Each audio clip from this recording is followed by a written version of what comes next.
के श्रवण समीप अभिषेक के श्रवण समीप सुख के श्रवण समीप वैशिष्ट के श्रवण समीप वयुतुक के मन हुदरपन उपदेशा मन हुदरपन उपदेशा।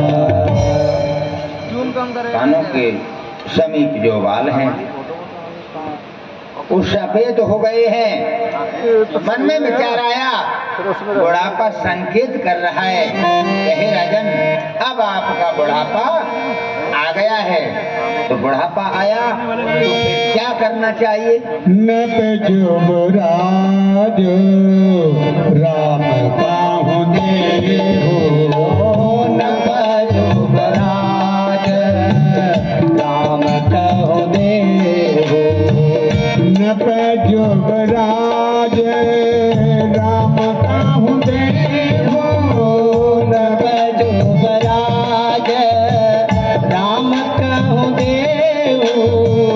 जीवन जन्म लाभ दे हो जीवन जन्म लाभ दे हो। विचार किया, बुढ़ापा संकेत दे रहा है, हे राजन अब आप बुढ़ापे की तरफ जा रहे हैं, यह युवराज पद अब आप ज्येष्ठ पुत्र राम जी को दीजिए। ये जीवन का लाभ, ये जीवन का अवसर आपको अवश्य ही लेना चाहिए। दशरथ जी ने मन में विचार किया, वहां गुरु जी के पास गए,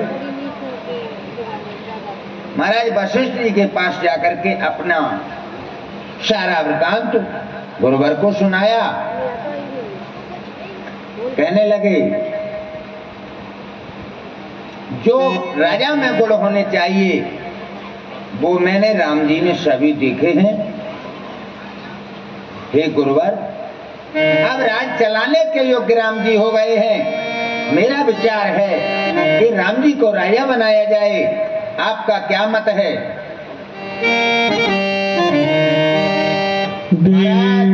गे विलंबर करियनप साजिय सबाई समाज सुजन सुमंगल तवहि जब राम हो महाराज ने कहा, हे राजन, गुरुवर कहने लगे अब इस शुभ काम में विलंब करना क्या? महाराज ने कहा, राजन कहने लगे गुरुवर लगन कब की अच्छी है? तब तो गुरु जी ने कहा कि जब राम जी का राज तिलक हो जाए तभी लगन शुभ है, तभी सुमंगल हो। जब राम हो युवराज के, नहीं कहा उन्होंने कि परसों की लगन है, कि 2 महीने बाद है, कि 15 दिन बाद है, कि आज की है, नहीं तो तभी सुमंगल। कब? कि जब ही राम हो युवराज। अरे जब राम राजा होंगे तभी सुमंगल है।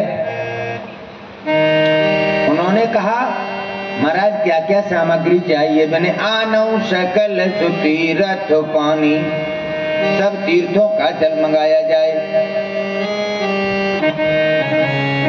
जो जो गुरुवर ने आज्ञा दी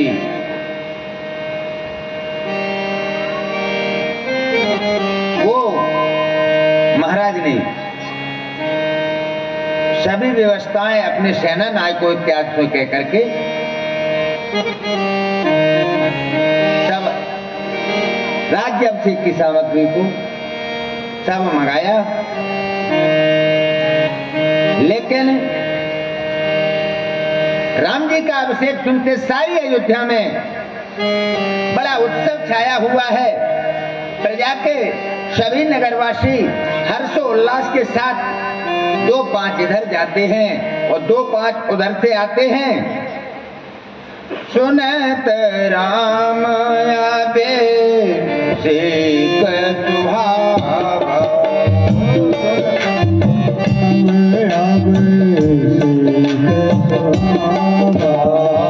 सुनत राम सीख सुहावा,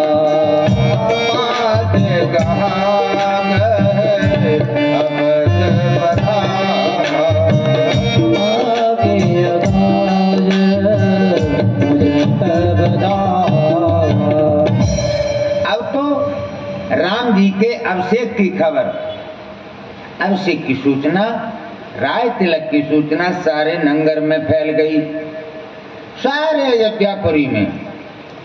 अब तो वहां पर बधाई गमने लगी, खुशियां छाई हैं।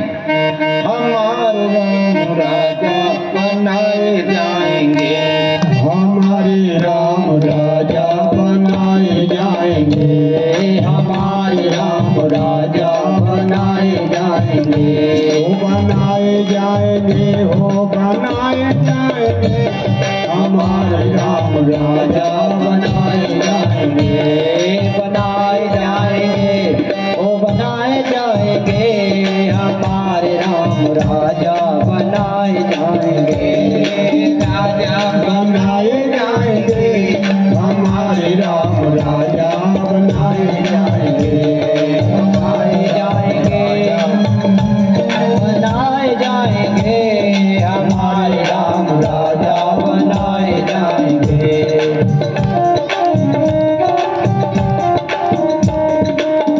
हरे हरे गोबरन अगन लिपाओ, हरे हरे गोबरन अगन लिपाओ, हरे हरे गोबरन अगन लिपाओ, हरे हरे गोबरन अगन लिपाओ, मोतियन चौक पुराए जाएंगे, हमारे राम राजा बनाए जाएंगे, मोतियन चौक पुराए जाएंगे, हमारे राम राजा बनाए जाएंगे, राजा बनाए जाएंगे। आनंद मगन राम महतारी, आनंद मगन राम महतारी, ये गान गौ बेत हतारी, ये गान गौ बेत हतारी, पूजी ग्राम देव सुर नागा, पूजी राम देव सुर नागा, कई बहोर देन बलि भागा, कहीं बहोर देन बलि भागा, बनाए जाएंगे, हो बनाए जाएंगे, बनाए जाएंगे, हो बनाए जाएंगे, हमारे राम राजा बनाए जाएंगे, हमारे राम राजा बनाए जाएंगे, हमारे राम राजा बनाए जाएंगे। ऐसी खुशियां नंगर में छाई हुई हैं। अब तो बाल सखा सब मिले हर शाही, और मिल 10-5 राम पहे जाही। जो बाल सखा है बड़े हर्षित होते हैं, 2-4 इकट्ठे होकर राम जी के पास जाते हैं। पूरा रनवास हर्षोल्लास के साथ मगन है।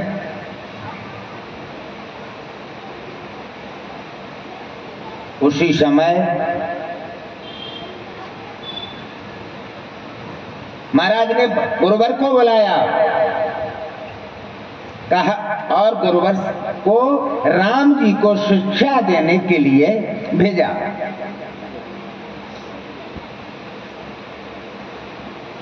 राम जी के गुरुवर ने जो जो राज्याभिषेक के समय जो जो नियम होते हैं वह करने के लिए कहा। संयम नियम जो है और गुरुवर ने बताया। इधर क्या हुआ, स्वार्थी सबसे स्वार्थी होते हैं देवता। देवताओं ने सोचा यदि राम जी को राज्य हो गया तो फिर हमारा कार्य पूर्ण कैसे होगा।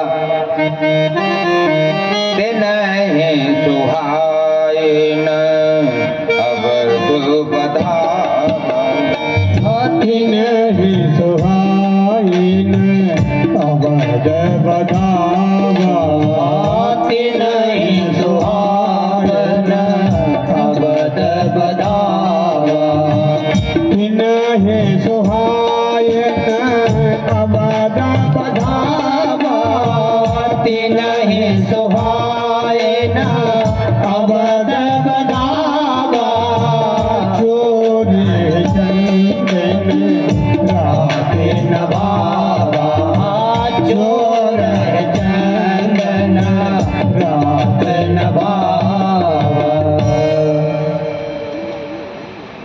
उसको अवध में जो उत्सव है देवताओं को ये अच्छा नहीं लगता है। जैसे चोर को चंद्रमा रात्रि शुक्ल पक्ष की अच्छी नहीं लगती है, इसी प्रकार देवताओं को ये बात अच्छी नहीं लगी। अब तो देवताओं ने सरस्वती जी से कहा आप अवध नगर में जाइए, इस कार में विघ्न डालो। आज भी चल रहा है, कोई अच्छा कार्य करे विघ्न डालने की लिए तैयार हैं। एक संत का उदाहरण है, कहते हैं एक व्यक्ति के पास एक व्यक्ति सुबह 4 बजे पहुंचा, उसको कुछ काम था, 4 बजे जाकर के पहुंचा।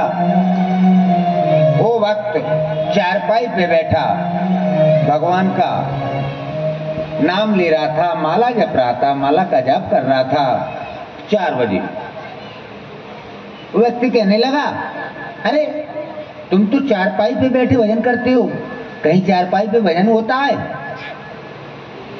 इधर को मुंह किए बैठे हो, इधर को मुंह करके भजन नहीं किया जाता है, माला का भी कोई नियम होता है। वो भक्त था, उसने कुछ नहीं कहा।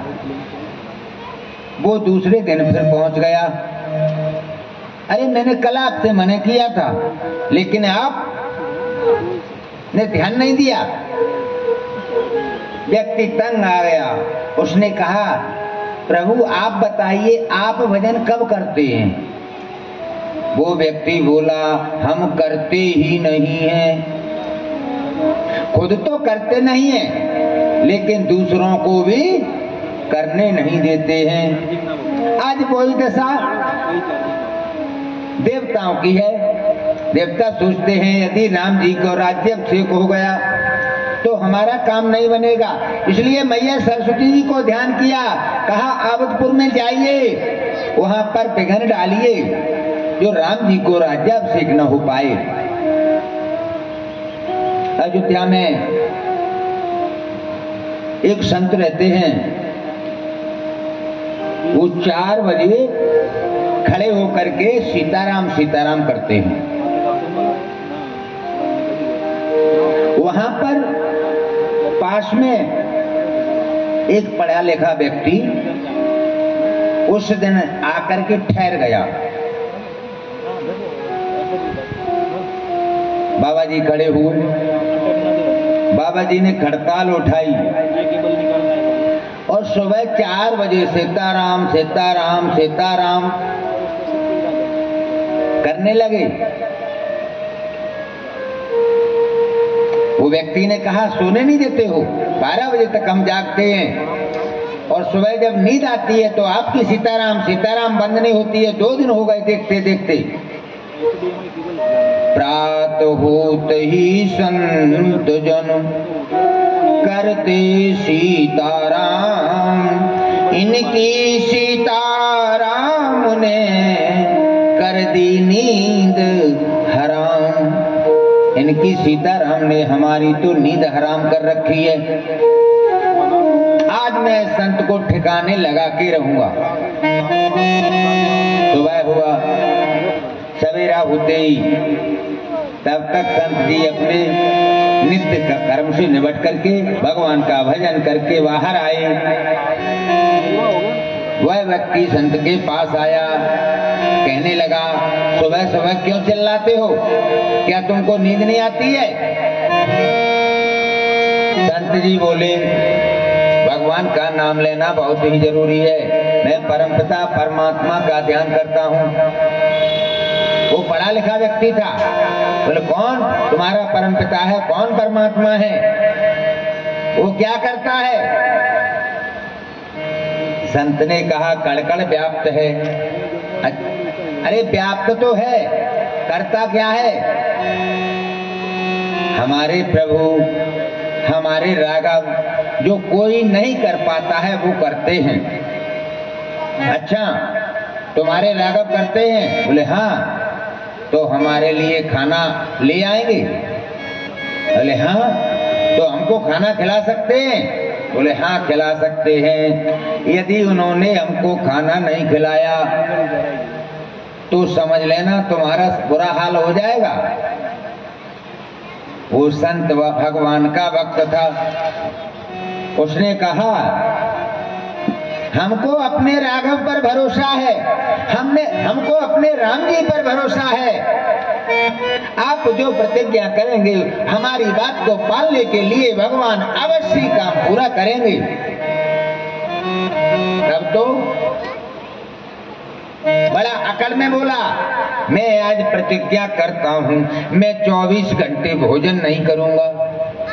वो भी बड़ा व्यक्ति हठीला रहे, हठीला व्यक्ति ये कहता है मैं 24 घंटे भोजन नहीं करूंगा और मैं तुम्हारे परमात्मा की परीक्षा करता हूँ कि तुम्हारा परमात्मा हमको जबरदस्ती कैसे खिलाएगा। जब मैं खाऊंगा ही नहीं तो तुम्हारा परमात्मा कैसे खिलाएगा। संत कहने लगे, हमको अपने राम जी पर भरोसा है, राम जी तुमको जबरदस्ती खाना खिलाएंगे, जबरदस्ती हमको प्रसाद खिलाएंगे। बोलो अच्छा, तो हमारी तुम्हारी एक शर्त हो जाए। बोले हाँ, यदि आपके राम जी ने हमको खाना खिला दिया तो हम आपके सेवक बन जाएंगे, हम आपके चेला हो जाएंगे। और यदि उन्होंने भोजन नहीं कराया तो आज से तुमको राम राम बंद करना पड़ेगी। संत तैयार हो गए। संत ने कहा, हमको अपने भगवान पर भरोसा है, हमारी प्रतिज्ञा अवश्य पूरी करेंगे। जिन्होंने महाभारत में पितामह भीष्म की प्रतिज्ञा पूरी की थी, उन्हीं परम पिता परमात्मा पर हमको भरोसा है। तब तो चलो फिर हो जाए। दोनों की शर्त रखी गई। उस व्यक्ति ने सोचा कि यहाँ रहूं, ये अयोध्या धाम है, यहाँ पे तो भगवान नाम का ही जयकारा चलता है, भगवान की दुआई चलती है। आज मैं यहाँ से बहुत दूरी पर चला जाऊंगा। वो पढ़ा लिखा व्यक्ति जंगल में पहुंच गया, घोर जंगल में। वहां पर भयानक जंगल है। जंगल में पहुंचने पर एक बरगद का बहुत बड़ा वृक्ष है। उस बरगद के वृक्ष पर वो पढ़ा लिखा व्यक्ति संत से जो प्रतिज्ञा करके गया है, आज उस बरगद के वृक्ष के पत्तों में छिप गया। कहने लगा, देखता हूँ अयोध्या में रहेंगे तभी तो भगवान आएंगे। मैं जंगल में आ गया, इसे साधु को, इस बाबा के भगवान को देखता हूँ। मैं कल तक यहाँ से जाऊंगा ही नहीं, लेकिन इन बाबा जी को राम नाम का जाप करना कल से बंद करना पड़ेगा। वहां पर थोड़े समय बाद बंजारे आए। बंजारों का एक झुंड आया, बरगद के वृक्ष के नीचे सब ठहर गए। लेकिन वो व्यक्ति ऊपर से देखता है। उन सब लोगों ने खाना बनाया। भोजन बन के तैयार है, भगवान का भोग लगाना है। तभी तक शोरगुल की आवाज आई। जंगल में डाकू आ गए हैं, चोर आ गए हैं, लुटेरे आ गए हैं। अब तो बंजारे वहाँ खाना बना हुआ छोड़कर भागने लगे। सारा खाना थाली परोसी रखी है और बंजारे वहाँ से भाग निकले, क्योंकि प्राण सबको प्रिय होते हैं।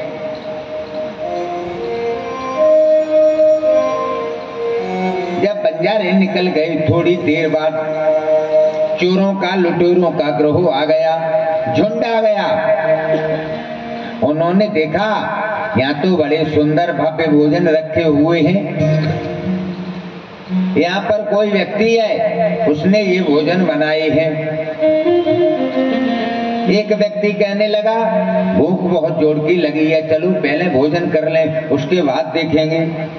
दल का नायक बोला, भोजन नहीं करना है, हो सकता है इसमें कोई जहर मिला गया हो कि हम खाएं और मर जाएं। फिर तो चारों तरफ देखो। कुछ लोगों ने देखा तो बर के पत्तों में छिपा हुआ वो व्यक्ति दिखाई दिया। उन्होंने कहा, नीचे उतरो। बोलो, हम उतरने वाले नहीं हैं। यदि हम नीचे